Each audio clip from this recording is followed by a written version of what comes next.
बहुत समय पहले की बात है। एक गांव में एक सौदागर रहता था। उस सौदागर को ऊँट पालने का बहुत शौक था।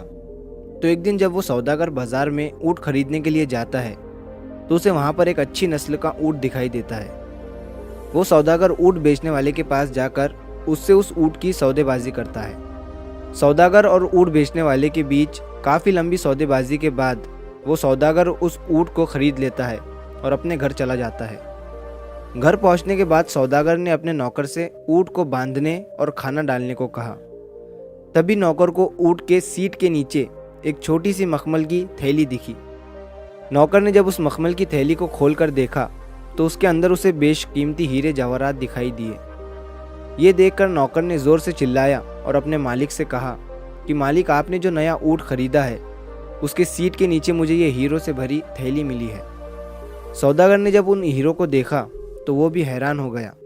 वो हीरे सूरज की रोशनी में चमक रहे थे। सौदागर ने अपने नौकर से कहा कि मैंने ऊँट खरीदा है, ना कि हीरे, तो मुझे इन हीरों को वापस लौटा देना चाहिए। नौकर मन ही मन ये सोच रहा था कि मेरा मालिक कितना बेवकूफ़ है, और तभी वो अपने मालिक से कहता है कि मालिक, रहने देते हैं, किसी को पता नहीं चलेगा। लेकिन सौदागर ईमानदार था। उसने नौकर की एक नहीं सुनी और वो हीरो की थैली लेकर बाजार पहुंचा और उस ऊँट बेचने वाले को वो थैली वापस लौटा दी।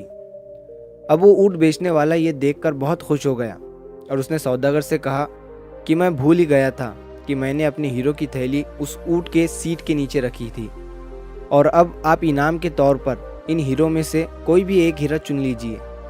लेकिन सौदागर ने इनाम लेने से मना कर दिया। ऊँट बेचने वाले ने फिर से कहा कि आप कोई भी एक हीरा ले लीजिए। आखिर में सौदागर ने ऊँट बेचने वाले से कहा कि असलियत में जब मैं थैली लेकर वापस आ रहा था तभी मैंने इसमें से 2 सबसे कीमती हीरे निकाल कर अपने पास रख लिए थे। ये सुनने के बाद वो ऊँट बेचने वाला भड़क गया और अपने हीरे गिनने के लिए उसने थैली को वहीं खाली कर दिया। हीरे गिनने के बाद उसने कहा कि मेरे सारे हीरे तो थैली में सही सलामत है, तो आपने कौन से 2 सबसे कीमती हीरे अपने पास रख लिए? सौदागर ने कहा कि उन 2 हीरों के नाम हैं मेरी ईमानदारी और मेरी खुददारी। इस कहानी से हमें ये सीख मिलती है कि जिस इंसान के पास ये 2 हीरे हैं, ईमानदारी और खुददारी, वो इंसान दुनिया का सबसे अमीर इंसान है। बहुत से ऐसे लोग होते हैं पैसा देखकर जिनकी ईमानदारी और नीयत डगमगा जाती है, और वो चंद पैसों के लिए अपनी ईमानदारी को बेच देते हैं। और वो कहते हैं ना कि ईमानदारी पावर की तरह होती है जिसे कुछ ही लोग हैंडल कर सकते हैं। तो अगर आप इस कहानी को और भी लोगों तक पहुंचाना चाहते हैं तो इस वीडियो को लाइक करिए ताकि YouTube इस वीडियो को और भी लोगों तक पहुंचाए। और कहानी अगर पसंद आई हो तो चैनल को सब्सक्राइब ज़रूर करिए। मिलता हूँ मैं अगली बार इसी तरह की कहानी के साथ। तो सब्र करो, शुक्र करो और ज़िंदगी में आगे बढ़ो।